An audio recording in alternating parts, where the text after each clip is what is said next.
فبإذن اللہ۔ معزز سامعین گرامی قدر، آپ کی محبتوں، عقیدتوں سب کا شکر گزار ہوں اور اللہ کا بھی شکر گزار ہوں، اور کئی مرتبہ یہ سوچتا ہوں کہ جس نبی کا کلمہ پڑھا وہ جب طائف کی وادی میں پہنچے تو آپ کا استقبال سنگریزوں سے کیا گیا۔ آج اس نبی کے کلمہ گو، اس نبی کی چھوٹی سی نوکری اور خدمت کرنے والوں کے اوپر لوگ پھولوں کی پتیوں کو نچھاور کرتے ہیں۔ یہ اللہ ہی کی عطا اور دین ہے۔ میں اپنے بھائیوں سے جو سامنے کھڑے ہیں ان سے درخواست کروں گا کہ سب بیٹھ جائیں، اور اگر کوئی مجھ سے مصافحہ کر کے جانا چاہتا ہے تو میں ہر ایک سے ہاتھ ملا کے جاؤں گا۔ کسی قسم کی تیزی عجلت کی ضرورت نہیں ہے۔ سب ساتھی بیٹھ جائیں، سب ساتھی بیٹھ جائیں۔ سب سے پہلی بات، جیسے کہ میرے بڑے بھائی نے، برادر مکرم شیخ عبید الرحمن محسن نے کہا کہ میرے بابا شہید یہ کہا کرتے تھے یہ مرکز شوق ہے۔ مرکز شوق سے مراد یہ ہے کہ جہاں آنے کا بندے کا بار بار دل کرے، رغبت ہو، اور اگر نہ بھی آئے تو ہر وقت توجہ اس کی جانب لگی رہے۔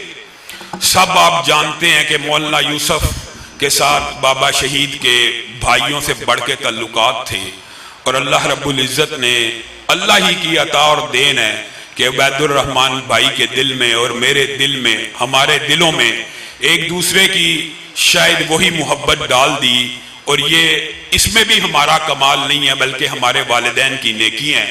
اللہ تعالیٰ اس ادارے کو قیامت کی دیواروں تک قائم رکھے۔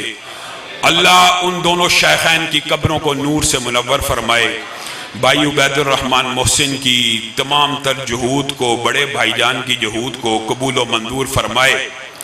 میں ان کا بھی شکر گزار ہوں، اور اس کے ساتھ ساتھ میں قرآن و سنہ موومنٹ کے نوجوانوں کا، رفیق ربانی کا، بھٹا صاحب کا، شرازی صاحب کا، فہد بھائی کا، سب کا شکر گزار ہوں کہ جب بھی آتے ہیں دیدہ و دل فراش راہ رکھتے ہیں۔ آج صحیح بخاری کی تکمیل کی اس تقریب کے اندر اور مدرسے کی جو تقریب انعامات ہے، اس کے اندر آپ کے سامنے چند اصولی باتوں کو رکھوں گا۔ آج دنیا کے اندر جتنے بھی فتنے ہیں، آج تک دنیا کے اندر جتنے بھی فتنے ہیں، ان سب کی بنیاد ایک ہے۔ کسی فتنے نے وحی کی کسی ایک حصے کو مانا اور وحی کے کسی ایک حصے کو چھوڑ دیا۔ کسی فتنے نے رسول اللہ کی بعض حدیث کو مانا، بعض کو چھوڑ دیا، اور محدثین کا اس بات کے اوپر اتفاق ہے کہ دنیا میں رسول اللہ سے لے کر قیامت تک جتنے بھی فتنے پیدا ہونے ہیں وہ یقیناً لا محالہ طور کے اوپر وحی کا انکار کر کے ہو سکتے ہیں۔ یعنی آپ ابتدائی طور کے اندر دیکھ لیجئے، معتزلہ ہوں، شاعرہ ہوں، جبریہ، قدریہ، جتنے بھی فرقے آئے، رسول اللہ کی ایک حدیث کا انکار کیا، قدم اکھڑ گئے۔ رسول اللہ کی حدیث کا انکار کرتے کرتے لوگ قرآن پاک کا بھی انکار کر دیتے ہیں، اور رسول اللہ کے فرمان کو اللہ کے فرمان سے جدا سمجھتے ہیں۔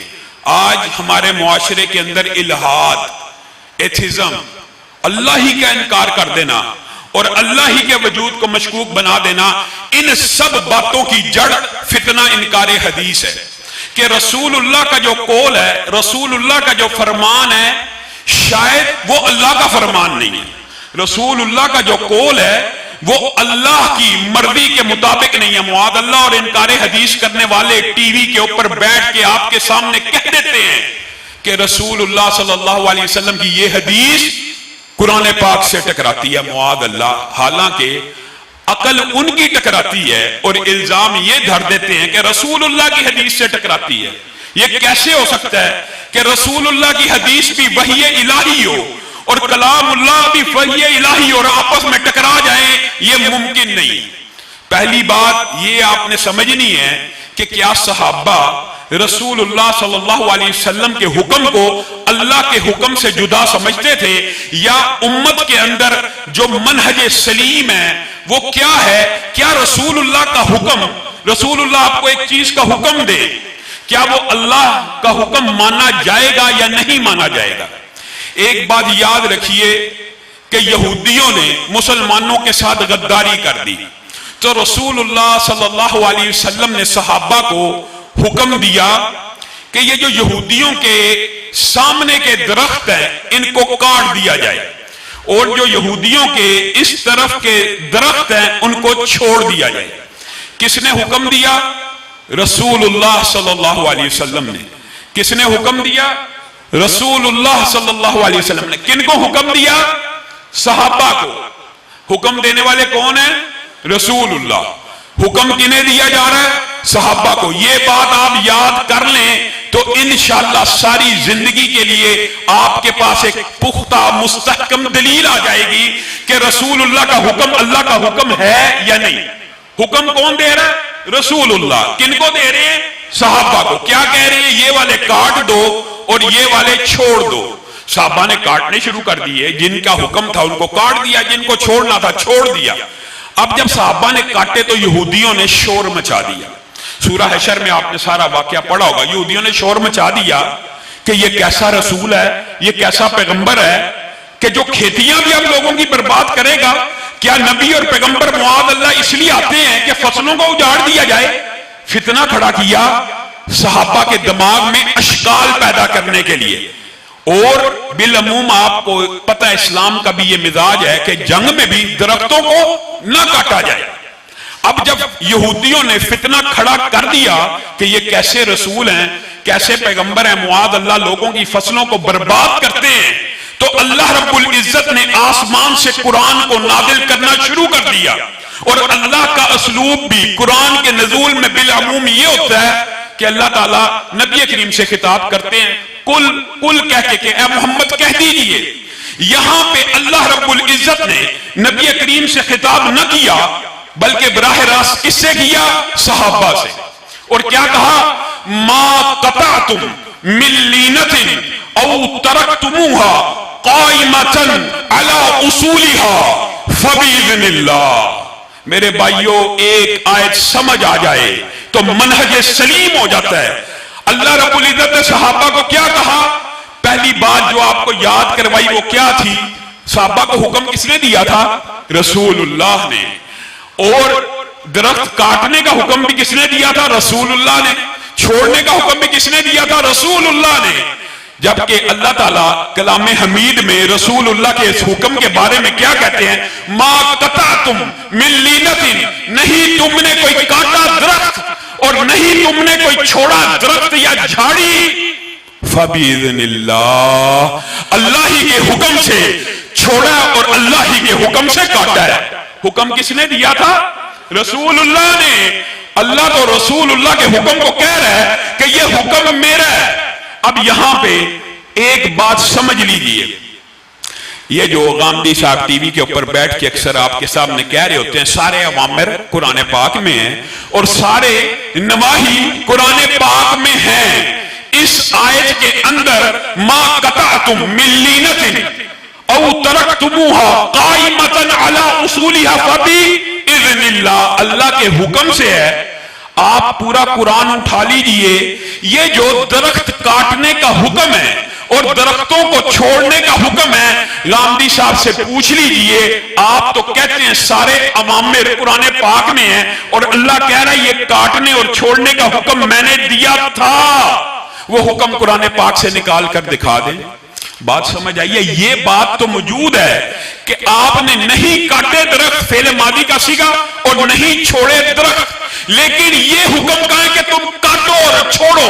پورا قرآن اٹھا لیجئے، آپ کو یہ حکم کلام اللہ سے نہیں ملے گا، لیکن اللہ کہہ رہا ہے میرا حکم ہے۔ یہاں تو یہ مان جائیے کہ اللہ تعالیٰ رسول اللہ کے حکم کو اپنا حکم کہتے ہیں، یا اگر زیادہ اس کی تشریح کرنی ہے تو اللہ رب العزت کے بعد احکامات اور وحی کی قسمیں ہیں جو رسول اللہ کے اوپر آتی ہیں اور رسول اللہ ان کا آرڈر کرتے ہیں، دونوں کے مابین کوئی فرق نہیں۔ پہلی بات یہ سمجھنے کی ضرورت ہے۔ دوسری بات، انکار حدیث کرنے والا سب سے پہلے آپ کے سامنے عقل اور منطق کے فلسفے اور تحقیقوں کے نعرے لگائے گا۔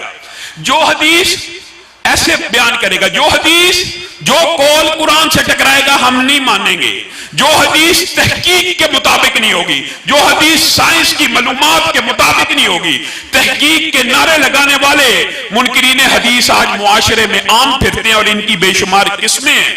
اس بات کا بھی حل سن لیجیے، اس بات کے اندر بھی صحابہ کا منہج سلیم یاد رکھیے۔ رسول اللہ صلی اللہ علیہ وسلم نے 3 جوان صحابہ کو بلایا، کن کن کو؟ حضرت علی کو، حضرت زبیر کو، حضرت مقداد کو۔ جرنیل بھی ہیں، فقیہ بھی ہیں، محدث بھی ہیں، نوجوان بھی ہیں، سپہ سالار بھی ہیں، اور کیا کہا؟ انطلقوا حتی تأتوا روضۃ خاخ، یہاں سے چلو اور وادی خاک میں جب پہنچو وہاں پہ ایک عورت ہوگی، اس کے ساتھ اونٹ ہوگا، کجاوا ہوگا، معاہا کتاب، اس کے پاس ایک خط ہوگا، وہ پکڑ کے لے آنا، بس تمہارے ذمہ یہ کام ہے۔ یہ تینوں صحابی جب وادی خاک، یہ مکہ اور مدینہ کے درمیان ایک وادی ہے، وہاں پہ پہنچے، وہاں پہ دیکھا عورت موجود ہے۔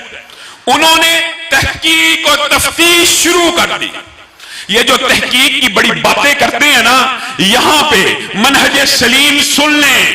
تینوں صحابہ نے کجاوے کی تلاشی لی، سامان کی تلاشی لی، عورت کی اچھی طرح حسب استطاعت تلاشی لی، ہاتھ نہ ملا، ہاتھ نے نہیں تھا ملنا، نہ ملا۔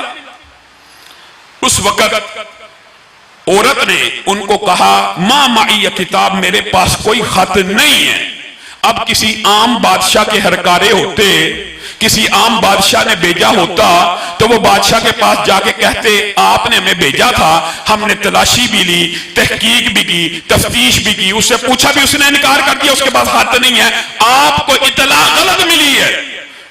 لیکن یہاں پہ جن لوگوں کو بھیجا جا رہا ہے ان کا عقیدہ یہ ہے کہ رسول اللہ کو اطلاع کس نے دی ہے؟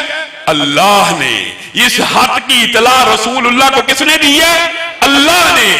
تو حضرت علی نے اور ان صحابہ نے اپنا وہاں پہ عقیدہ بیان کیا کہ تحقیق تو کہتی ہے حق تیرے پاس نہیں ہے، لا تخرجن الکتاب او لا تلقین الثیاب، لیکن ہمارا ایمان کہتا ہے حق تیرے پاس ہی ہے، کیونکہ یہ بات رسول اللہ صلی اللہ علیہ وسلم کی زبان سے نکلی ہے۔ جلدی سے خط نکال دے ورنہ تیرے کپڑوں کو بھی اتارا جائے گا۔ اور اگر آپ غور کریں کپڑے بھی اتار لیے جاتے تو بھی خط نہ ملتا۔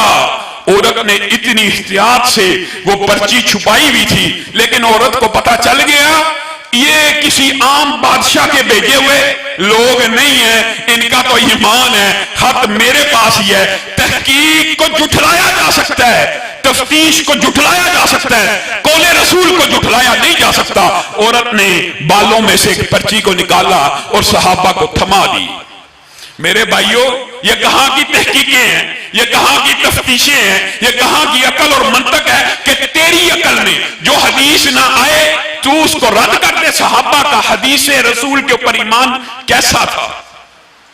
نبی کریم صلی اللہ علیہ وسلم اپنے گھر میں داخل ہوئے، حضرت خدیجہ ان کا بیٹا فوت ہو گیا، اور رسول اللہ صلی اللہ علیہ وسلم سے حضرت خدیجہ کہتی ہیں اللہ کے رسول بیٹا تو فوت ہو گیا، میری خواہش تھی اگر وہ اتنا زندہ رہ جاتا کہ مدت رضاعت پوری کر لیتا، میری بھی تسلی تشفی ہو جاتی۔